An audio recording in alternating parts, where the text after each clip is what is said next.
kalau kita mau ubah Sabah, kita kena ubah diri sendiri dulu dan cara kita berfikir. So kalau memilih next pemimpin yang seterusnya, kena pastikan tawaran yang mereka bagi untuk kawasan yang ditandingi itu bukan saja di situ tapi juga untuk Sabah keseluruhannya. Sebab yang paling penting apa yang dibuat hari ini adalah apa yang kita akan lihat 10-20 tahun akan datang. Dan itu yang paling penting sebenarnya. Hello everyone, welcome to another episode of Kopitiam Council. New week, new episode. And we are here in person in Kota Kinabalu. Finally, Hafiz and me are in person. It's very rare that we get to do this kind of thing. So good to be here, Adi, because, we have a lot of guests incoming. We already recorded some, and going to be a few also. Yeah, more to come, definitely. Definitely with all the election, all the talk about what's going on, the political scenario. We definitely want to get as many opinions as we can. And if we're in person, that means we have a guest today. And today we have, okay, before we start, usually this is a Kopitiam Council tradition. We always ask AI who our guest is. So we will read out what AI said, and you can tell us if it is accurate or not. Okay, so today our guest is Faezrah Rizalman. She is a powerhouse of innovation and impact. She's a self-taught coder, tech entrepreneur, and political leader who's reshaping the future of Sabah as the co-founder of Elevate Academy and CEO of Rambutan Code Academy. Faezrah is on a mission to democratize digital education, especially for underrepresented communities in Borneo. But her influence just doesn't stop at tech. She's also the chairperson of Sabah Muda, where she champions youth empowerment and inclusive governance. So from coding bootcamps in London to building social enterprises for rural farmers and also involvement in youth politics, she is truly a masterclass in grit, vision and heart. So get ready to be inspired by someone who's not just talking about change, she is apparently coding it into reality. Faezrah, what do you say? Is it accurate? Wow. I can say some of it are accurate, I think, because it's a bit exaggerated lah. And then also the name of the company that I co-founded based on the AI is actually the same thing. I started Rambutan Code Academy and then rebranded it to Elevate Academy. Oh, okay. Wow. All right. So I guess first off, because for audience who do not know about yourself, how did you studied law and then jump into a totally different ship? Oh, well, typical Asian parents, when you finish SPM, they say, oh, okay, if you're a doctor, lawyer, engineer. Correct. So because I wasn't very good in science and math, so the common route was just law lah. So, and then at that time, I did tell my dad, I said, I actually wanted to study computer science. But this is the thing that he said to me when I was deciding what to study. He said, if you don't want to study law, if whatever happens to you in the future, if you ended up working in a supermarket, don't ask me for money.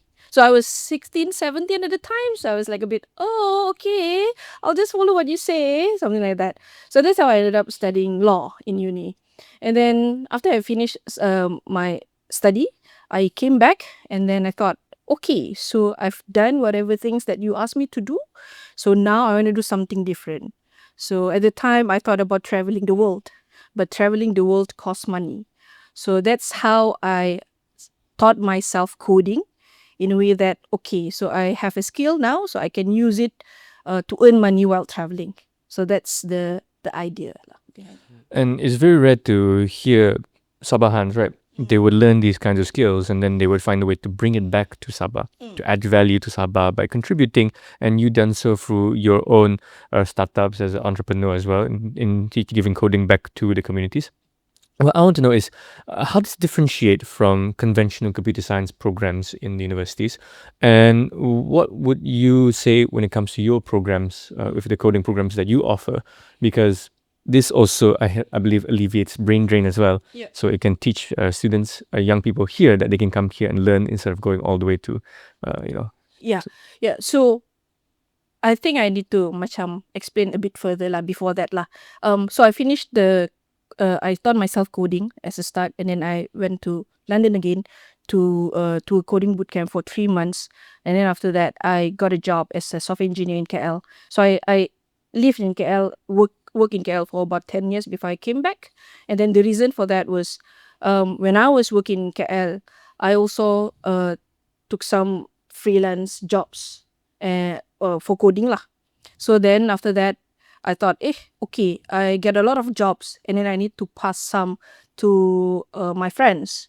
But then my friends also, they have their full-time jobs. They cannot do as much. So then I thought, okay, if I can find someone in KK who have the same skills, perhaps I can help for this person or whatever to boost their income. But then I found out at the time, those people who have the same skill as mine are already in KL. So that's how I thought, if I can start a coding bootcamp, a coding school in Sabah, and teach the skill to those who do not have the opportunity to study in uni, because at that time in 2013, 2015, the demand for software engineers are very high. So, we don't have enough software engineers.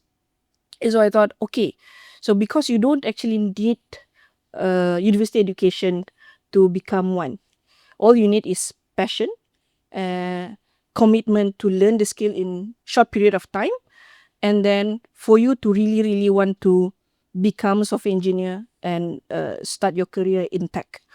So that was the whole idea, because I did it and I believe in the process. It works, right? So I came back and started coding school. What makes the course different is that if you take software engineering in university, you have to spend 3 years and learn most of the time, depending on university. I'm not saying all universities are the same, but most of it you learn only theory. You only learn the practical part only when you are doing internships. But coding boot camps, 3 months intensive, full time, means that you are immersive in the environment where you have to code from day one.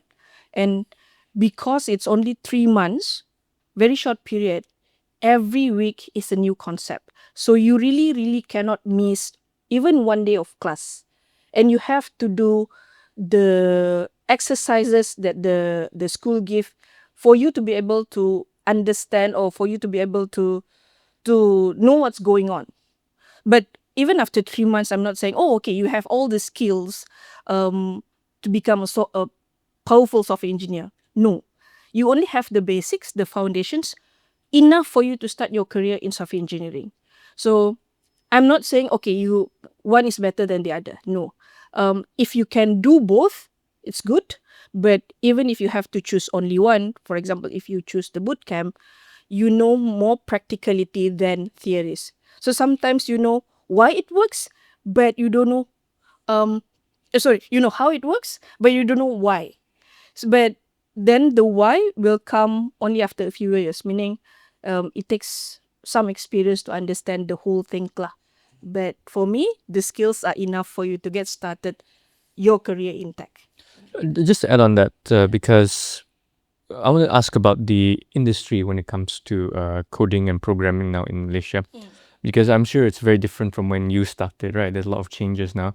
I remember when I was in university, there was like, I followed my friends, they were in comp sci, right? 90% of them were all guys. Yeah. And then now we hear more women getting into coding and programming. So there's a lot of change, a lot of changes over the past decade. What would you say, how would you describe the current industry in Sabah right now? Unfortunately, I've been back for about more or less about 5-6 years now, since 2018, 2019. We have a bit of improvement than when I came back in 2018. In 2018, I can count how many companies or how many people who are in this industry specifically, who are actually doing like hard coding and things like that. But now we slowly already have a few more companies, tech companies in Sabah. But that's another problem. It's still not enough, because we are uh, producing graduates in computer science of engineering every year from Sabah. Let's not talk about those who come here to study and then come back, but those who are from Sabah studying computer science and software engineering.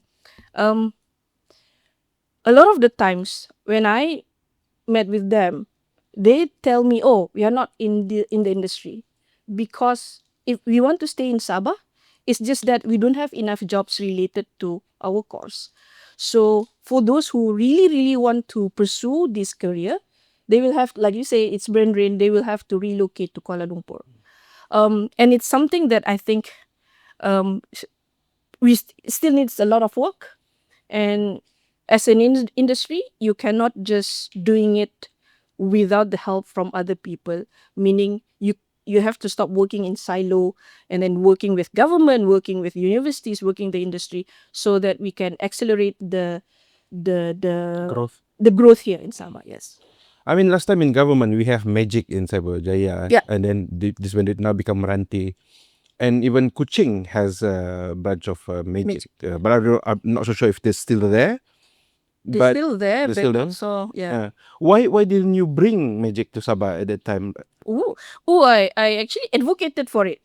I know some people in Magic, and I said, hey, you are setting up, this was in 2016, 2017, right? I was still in KL at that time, and I said, oh, okay, you are setting up one in Kuching.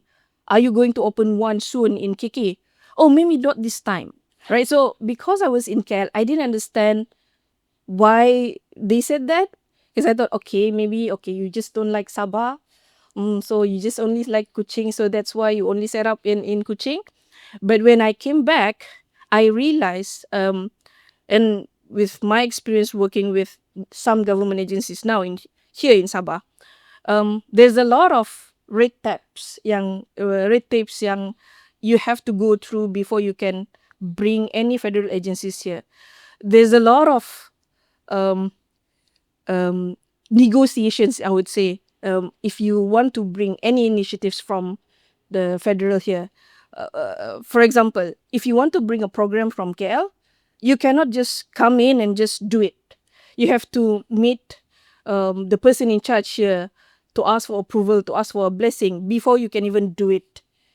So without their support, I think you can't just do it lah. And is that saying Sarawak has less bureaucracy than us? From your experience? I'm saying Sarawak government, they are very progressive, and they have their own bureaucracy, right? But at least they have a vision what they want to see Sarawak in the next 10, 20 years to come. So when people come in and say, hey, we want to do this, and if it's aligned with their vision, they would say yes. But for us, yes, we have some kind of vision, but there is no clear action plans how we want to get there. There is only one vision, but like the rest of it, like it's still blurry, right? So that's why this is the case that I experienced this myself working with a federal agency in KL. I said, hey, come and do a program here.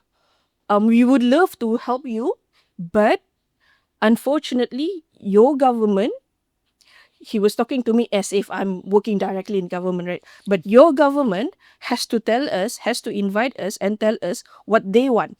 Without their green light, we cannot just simply come in, as much as we want to help you, but we cannot simply come in and do that. So I'm like, oh, okay. So I'm coming from industry perspective. I'm like, so I'm stuck. I want your help, but I can do so much, but only the government can only Initiate. yes. All right. Maybe I did one last before in the tech before we move on. Yeah, I know where you're Yeah, I going don't want to to. go through this already. All right. Just for the a lot of coders out there, Yeah. do you consider vibe coding as a real coding? In the beginning, I would say no, but now I'm already using it. So I even some people have started advocating to me that I should introduce vibe coding in our course, and I'm actually considering it. Yeah, right. Okay. That's all I want to hear. I don't know what that means, but okay. I'm not a That's coder. using AI to code. Okay. Oh well, I'll be using AI for everything now, so Exactly. maybe excusable. Okay, now because this has been a common thread we've had with our past guest Hafiz, and it is a lot of dissatisfaction with not just the state government but the treatment from the federal government for Sabah, right? And it's always comparing to Sarawak. Sarawak gets this, Sarawak gets that, and all that. Even intact. Even in My tech, God. apparently. Okay, I know MDEC has been talking to a lot with, like, say, CINIC, and a lot more the more, I say, open government agencies, the ones that are very focused on these things. But regardless, it's still, like you said, long way to go here. Right? So I want to see if where this chalks up as political will, right? Political will and vision. So this is going to be shifting more to politics now. Okay. You are now the Muda chairperson, right? You took over from Amos. Hopefully, you can have Amos here one day. Oh, yeah. So, what is it like taking on the reins of responsibility for a political party? It's so suddenly as well. Um, Before I took over as the state chief, I was actually the deputy chief for Amos, right? So it's not something that is very sudden, but I was always the person behind the scene doing all the work, Oh yeah, and definitely. the chief was the front face of it. But I have to be honest here. The moment that I step in front, right, and saying to the world that I'm now the chief of Muda Sabah, um, my business has taken a toll on it because of that. So slowly, some partners and even some agencies have decided to shut their door for us because they don't want to be seen as supporting the opposition, right? And personally, for me, it's actually I took it to heart a little bit because I always because to me, I was the professional first and the politician came only after, right? And then the professional one is still my full-time day-to-day job. And then because I'm the opposition in the political scene, you cannot just use that as an excuse, as a justification to stop working with my company, with me, even though we have all the skills, all the experience that you guys need or to accelerate the growth here. So for you to just tolak tepi this part of it yang has been working very hard for the state is just not fair to me. Yeah. All right. Muda have been present in Sabah since 2020 already. Yeah. Yeah. So last time out, still very new, fresh, maybe, different kind of splash you're making. How about this upcoming state election? Will there be a bigger splash, or is there any aim, any ambitious aim, maybe? Um, are you asking if there is ambition at all to run for this election? Correct. The ambition is still always there. We made our debut in 2022, running for Kota Marudu parliamentary seat, right? Um, there was only one seat that we had contested here, but that was our debut. The goal was to actually made our debut in the state election, but I also have to consider a few other factors before we make that final decisions. And I hope I still have some time to make that decision before the nomination on the 15th of November. But other than that, even if we decide not to contest this election, we hope to still influence or be part of this election in some other ways. Yeah. Example, some of the ways? Like, okay, so we all know that this year's voters, Sabah voters, I think below 40%, below 40, the percentage is about almost 50% of the voters, right? Yeah, so we want to perhaps run a campaign to ensure that these voters, first they come back if they are not in Sabah, to vote, and to those who are voting for the first time, they would know how to actually choose a candidate, right? Because for me, it doesn't matter whether Muda is contesting, but what matters the most is that we choose the right person for the job, because it's very crucial this time to choose our next leaders so that they can shape what is Sabah going to be in the next, at least in the next 5 years. Yeah. Okay, so in a way, I can get that Muda is probably taking a bit more backseat kind of role to see how things play out compared to the last round of Yeah. elections. Of course, you still have chance with the next upcoming general elections, probably next year or the year after. Probably end of next year. Yeah. Oh, and the next year. Okay, nice prediction. We'll see. Let's see that come true. I would like that to come true. Anyway, so in the meantime, right? What else has Muda been doing? I mean, the activities, because back then when you opened up in Sabah, I remember I was quite active and just joining in. I was like a fly in the wall, just saying, Yeah. "Oh, what's going on here? You know, let's take a look here." They're very accommodating. They're very friendly. Not like any other political party event. What has been, in Muda in the past few months ever since you took over? Yeah. Okay. Before when we first started Muda Sabah in 2020, 2021, that was during COVID time. So a lot of our work was actually focused on giving help, volunteering work, from one kampung to another.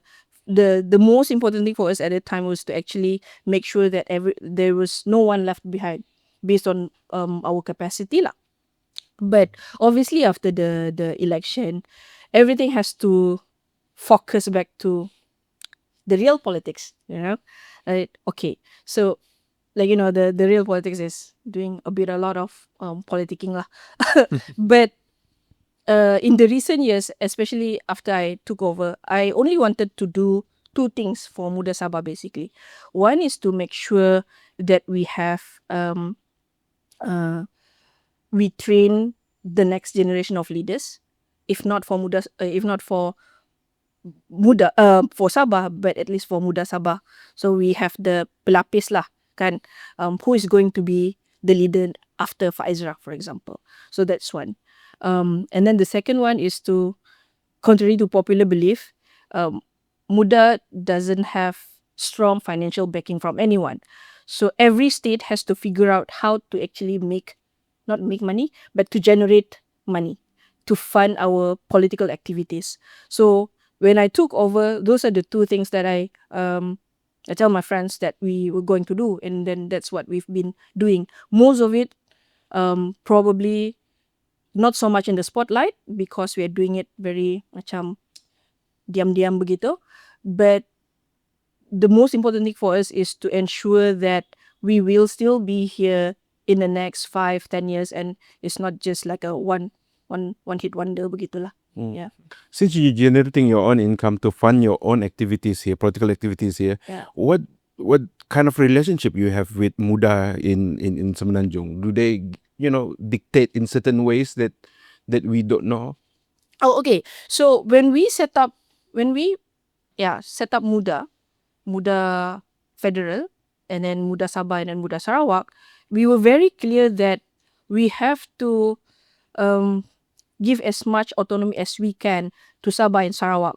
So that's why when it comes to election, when it comes to the direction of the party in the state, whether we want to be friends with this party or that party, all have to be decided by the leadership in the state.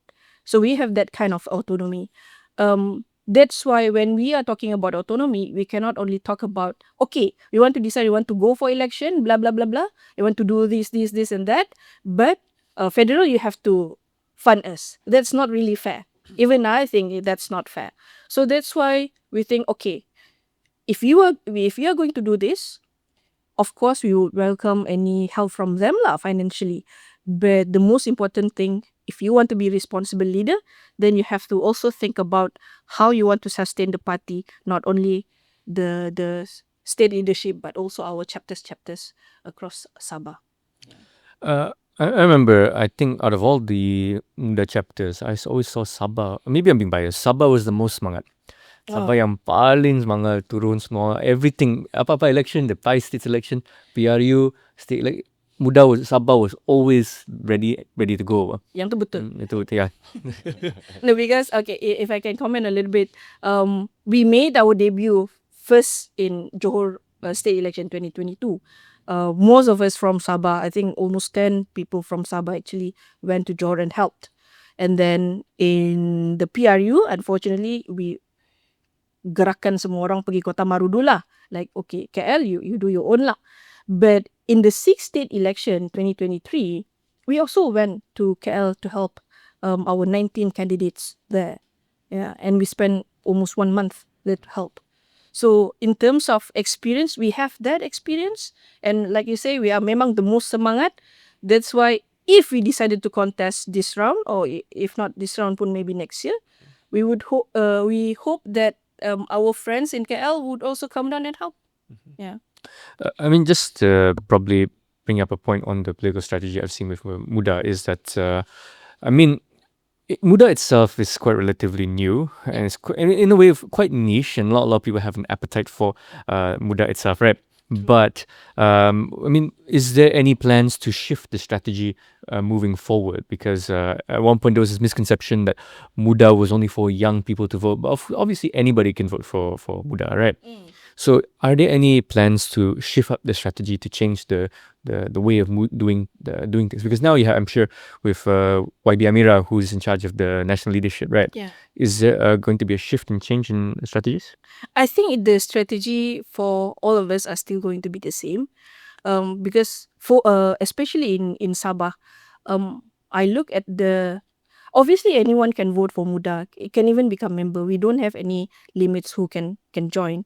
But I always look at things very future minded lah, begitulah. Because even if we want to, orang bilang, to, how would I say, kejap ah. Okay, so even if you want to provide the solution, like, or even initiative, we want to see that that initiative or that policy that we want to suggest will work in the next 10-20 years to come. So those voters who are always interested, who are typically interested in that kind of policy or suggestions, are those yang within our age range lah, below 50 mostly. But those yang above 50, most of the time, at least in my experience, they don't really buy what we want to sell. And it's something that perhaps maybe something that we can still work on it. But the easiest way now to actually get people to believe in Muda is to actually target those who still in the same age range with us, so that they can understand where we're coming from. I'm not saying we will dismiss those above 50 100%, but it's easier for us to attract those who are still within the yeah.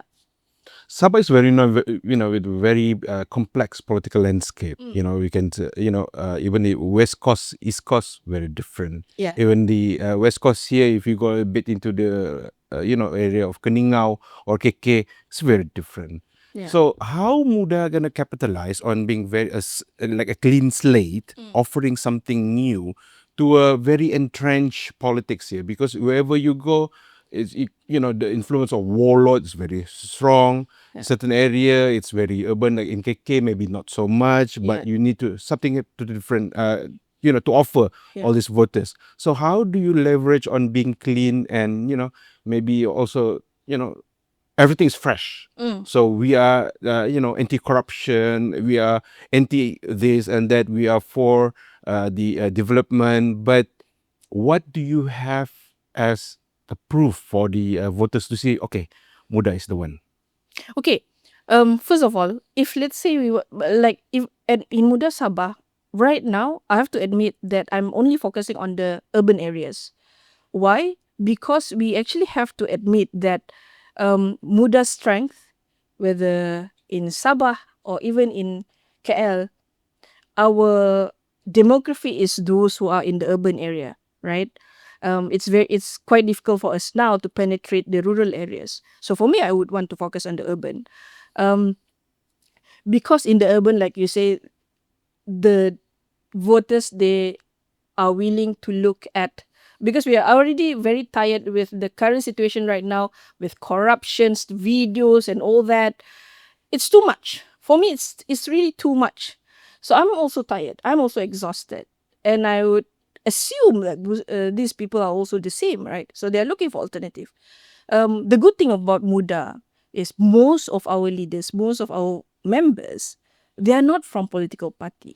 I can be, maybe I come from our family where my dad was a politician, but most of my friends in Muda, this is their first party.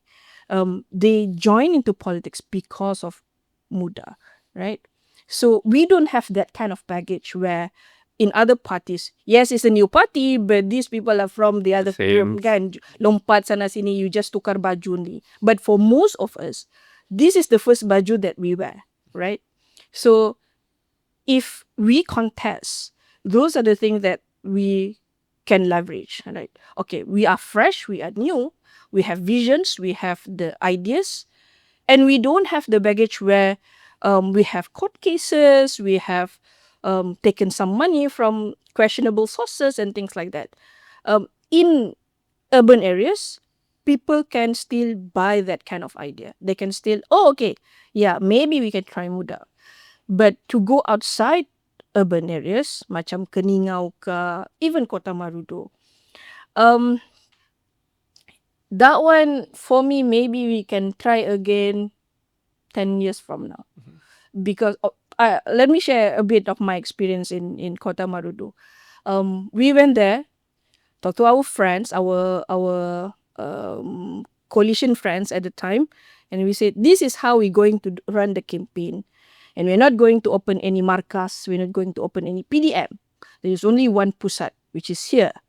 And then we are going to do guerrilla where our calon will go rumah ke rumah begitu. And they were like, okay, now present us your budget. Because if we run this, our party is the calon, we have this kind of budget, blah, blah, blah, blah. I said, we don't have that kind of budget. That's why we're going to do this, right? And then starting from there, in the next 2 weeks during the campaign time, every day, I can tell you 20, 30 people come to the office and ask for duit kopi. And I'm like, no pakcik, saya tiada duit kopi. But tapi kalau kau mau duit kopi, kalau kau mau kopi, kami literally ada kopi 3-in-1 yang orang sponsor. I can bagi kau satu kotak lagi kalau kau mau. And then this uncle was like, apa ba kau ni? Apa-apa pun tidak tahu. Macam begini kah kau mau run campaign? I'm like, okay. But I'm actually okay because those uncles yang marah-marah tu kan, they are all 50 and above. So I'm okay.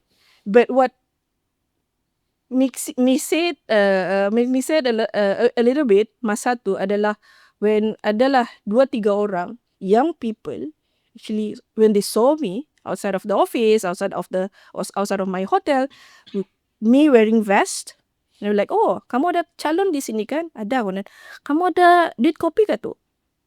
20 years old. I'm like, oh, this is sad. I'm like, tiada, but like sad. Because if you have this kind of mindset already when you're just 20 something years old, then do we still have hope? Right? Do we still have hope in Sabah? Because the 50 years old, maybe to some point they told me, inilah budaya kita di Sabah to actually give money. I'm like, I have nothing against you, but uncle, kalau kau bilang 100 yang saya bagi sekarang ni is enough for you for the next 5 years, then saya boleh bagi kau. I have 100 dalam saya punya pocket. If you can confirm it's enough for you in the next 5 years, saya boleh bagi. But if you say no, then minta maaf lah. I still need your vote, but unfortunately, if you decided not to vote for us, then what can I do? Yeah, I mean that is the tragedy here in and reality in Sabah is that finances governs many things and influences voter perception. And like you said, you saw even 20 years old people also have normalized this kind of behavior and actualized it. But I mean when it comes to the upcoming elections, right? Definitely we're going to see a trend where coalition building is going to be what decides the government of the day, right? What would be Muda's stance? Because I'm sure if Muda wants to come in a way into government, let's say, by somehow give one seat, right? You might have to work with form a coalition, right? Sure. What are the non-negotiables for Muda, right? If any coalition comes to power, are there things that you will stay steadfast saying that, okay, we don't agree on this, we're going to still remain the opposition regardless? What are the non-negotiables? The non-negotiable is going to be, we want to work with people who do not have this corruption baggages. That's the most important, because the moment we say yes to that compromise, then it's going to be the end for Muda. We bring in fresh faces, fresh ideas, no baggage. But if we come into coalition with parties like that, then we also have to inherit that the same issues. And it's not something that I think Muda can angkat lah at this point of time, especially when our former president Syed Saddiq was just acquitted from dia punya corruption charges yang tu kan. And it's something yang selepas itu case pun, people look at Muda, oh okay, Muda actually walked the talk. And then we also quit government in 2023. The moment Zaid Hamidi was cleared, no, not even cleared, he was given DNA kan, for his 47 corruption cases. When we formed government in 2022, the unity government, we had to compromise with Zahid becoming the deputy prime minister. But our line at the time, kalau dia kena dibebaskan tanpa apa tu, yang DNA tu 47 cases, yang itu kita, we have to quit government, and we did. And even President pun, Syed Saddiq pun, the moment he was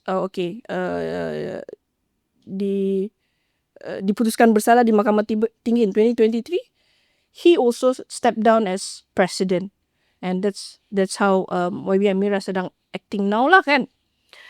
But that's why, if let's say we manage to win one seat this election, in the state election, and we work with people who have heavy corruption issues, it's going to be a problem for Muda. For not only for Muda Sabah, but for Muda. Well, if we intertwine with the complexity of Sabah politics, and then you mentioned the autonomy that Muda Sabah has, Yeah. would you even rule out totally, the possibility of combining out of necessity, right? I'm saying this as a reality in Sabah, because we see now there's a GRS that okay with PH, but not with BN, but PH still okay with BN. So those kind of relationship can exist. And if Muda would outright say no to, or if you're a corruption lawyer, you might end up alone in this the whole state. So would you be open into something like that? Because as a Sabah chief, you have to make the call. You mean, would I be open to, out of necessity, to work with them? With the lesser devil, if you may use that word. With the lesser devil. Okay. So this is where I have to be very, very honest. It's very easy to say these things because I've never been in that situation. So if I say now, out of necessity, it is outright no, then, and I do differently when that time comes, then I would look like a hypocrite. I guess it has to depends on the current situation lah. When that happens, but yeah. But then okay, if I do that, then I will have to accept the fact that some of our members might resign because of that decisions, because nothing is perfect lah. So any decisions that I will make, there will be consequences. Yeah. Okay, now let's look at the upcoming elections, right? Okay. Because we already talked about Muda, but in your experience, based on what you've seen so far, what is the general sentiment? Because Muda is a party memang for anak muda, right? What is the general sentiment for youths right now in this upcoming election? I mean, you teased about back in then the 2 20-year-olds asking for coffee, but do you see any shift, or do you still feel it's more or less the same?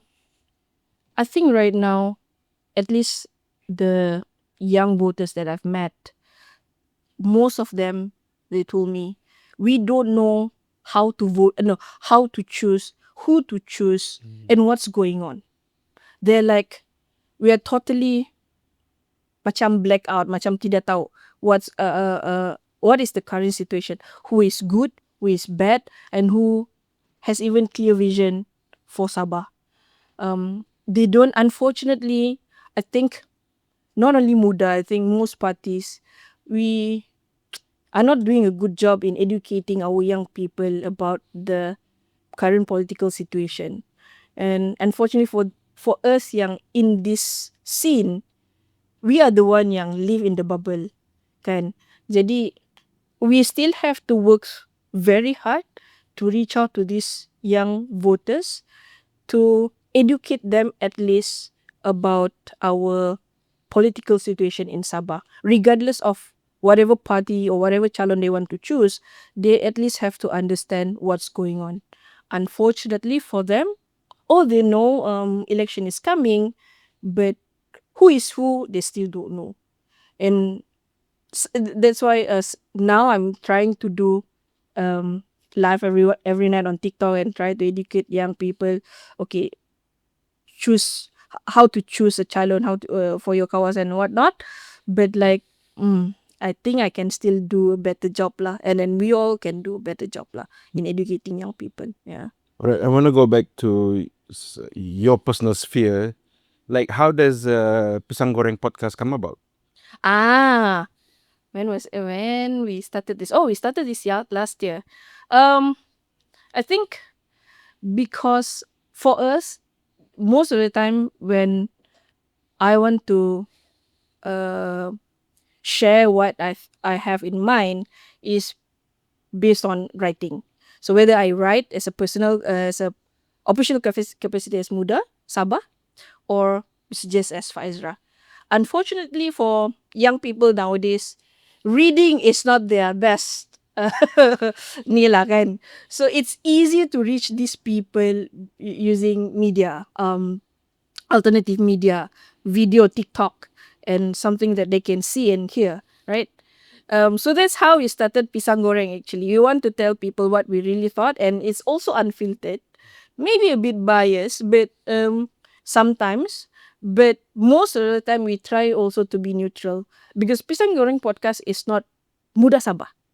It's Faezrah and at that time Sharizal, our vice president. We really want to share our thoughts with the people out there.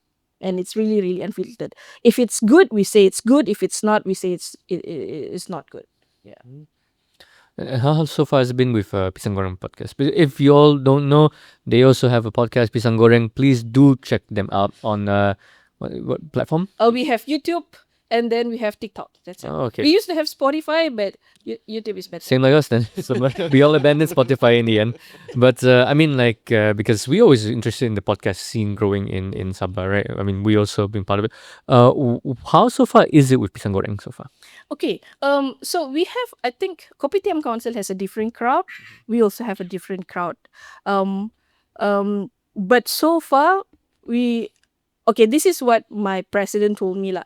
It's good that your Pisang Goreng podcast get lots of criticism, I would say, because at least that shows that you are reaching out to those who are not in the same circle as you.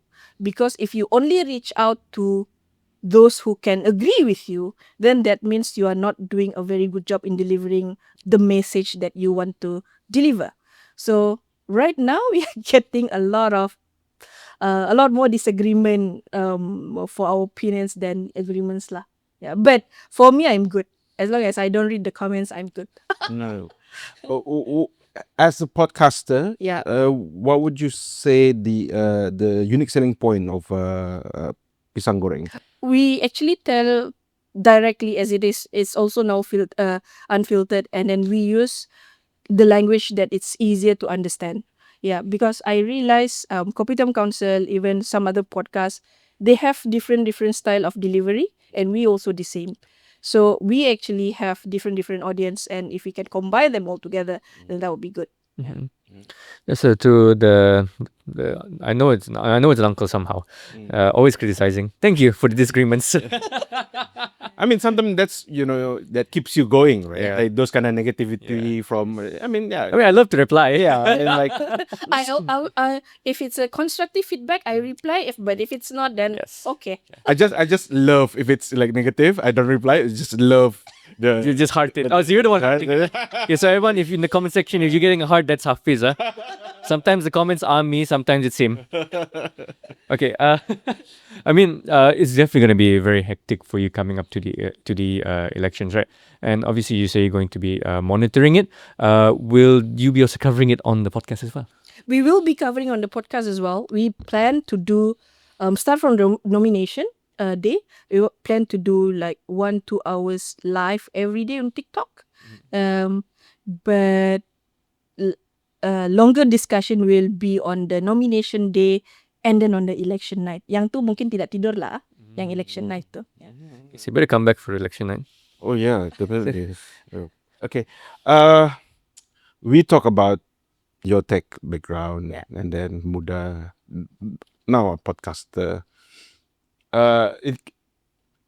If you may look at this camera over here, what would your message to young generation of Sabahan, especially that boy that asking for duit kopi tadi tu? Yeah, I mean, talk in the simplest language you can have, and then deliver your message to them. Like, what is your hope for the young Sabahan? Kalau kita mau ubah Sabah, kita kena ubah diri sendiri dulu dan cara kita berfikir. So kalau memilih naik pemimpin yang seterusnya, kena pastikan tawaran yang mereka bagi untuk kawasan yang ditandingi itu bukan saja di situ tapi juga untuk Sabah keseluruhannya. Sebab yang paling penting, apa yang dibuat hari ini adalah apa yang kita akan lihat 10-20 tahun akan datang. Dan itu yang paling penting sebenarnya. Ya, mantap. Saya pun setuju. Yep, and I mean that's a good message lah for everyone to actually digest. Adi, we always have end with our tradition. Yes. Also, okay. So with the time we have left, we're going to ask one last question. Very, very even more personal question. Biasanya we always ask our guests these two questions. Okay. What is your favorite travel destination? Okay. And what are you currently reading right now? My favorite travel destination boleh banyak kah? So we have time. Every time. Go ahead. Okay. I've been to Mostar di Bosnia and Bosnia Herzegovina 2 kali. It's very beautiful city. And then another travel destination that I've been and I would hope to go again someday is Kotor, Montenegro. Oh, okay. It's a You like Eastern Europe, huh? Huh? You like Eastern Europe? Very much. Kotor, walaupun nama dia Kotor, it's a very, very, very, very beautiful town. And clean. And clean. I just finished reading Surrounded by Idiots. Ah, okay. Yeah, it's a very good book, and I actually had a good time. Doing what do you call that? After finish reading the book, macam analyzing myself. Okay, yang mana satu saya punya kategori begitulah. Okay, I think that's it for this episode of Kopitiam Council. Hafiz, Yeah. what's your takeaway? I mean, it's kind of similar message that she gave us with the other episode that we did with the young people. Is always the battle between maintaining the status quo and also the change that all these people like Faezrah try to bring, especially in rural area. I mean, those story that you mentioned, minta duit by the 50-year-old, understandable, but the young ones also, it's a perfect example of what the reality in Sabah. I wouldn't even, reject the possibility it happened in urban area, in KK alone. I'm sure there are certain kind of a group of people that would suit into that description. So if anyone want to simplify Sabah politics, which is just a smear, ini dorang punya politik ni bangsa tribals saja ni. I don't think that's enough. So there's a lot of complexity. Even Bridget Wells was here saying that no one word can conclude what Sabah political landscape is. What about you? I think for me is that I'm witnessing a generation of politicians, young politicians, who are able to wear several hats at the same time, and I think that is for the best because the generation beforehand, they grew up from I think school to now sampai 70 tahun umur 70 80 kan, all they know is politics. That's the only game they know how to play. But now I'm seeing a lot of young politicians that are also professionals. They engage with communities, but also they manage their political careers as well. And I think that balance is very important to show that the individual politician itself is able to think on different levels at the same time, not just the money side, not just the power hungry side, but sides that I think makes someone a bit more balanced out. So I think that's great. And definitely we've heard that from all kinds of guests so far this time around. And definitely Faezrah is one of them. Blending professional, blending political, and blending community engagement as well. And that's fantastic. So I hope to see more younger politicians of this kind of caliber. So with that said, thank you for this episode. Thank you, Faezrah, for coming on. Hopefully we can have more members from Muda show up as well because we would love to spotlight them as well. So that's it for this episode. Thank you for watching and see you on the next episode. Goodbye for now.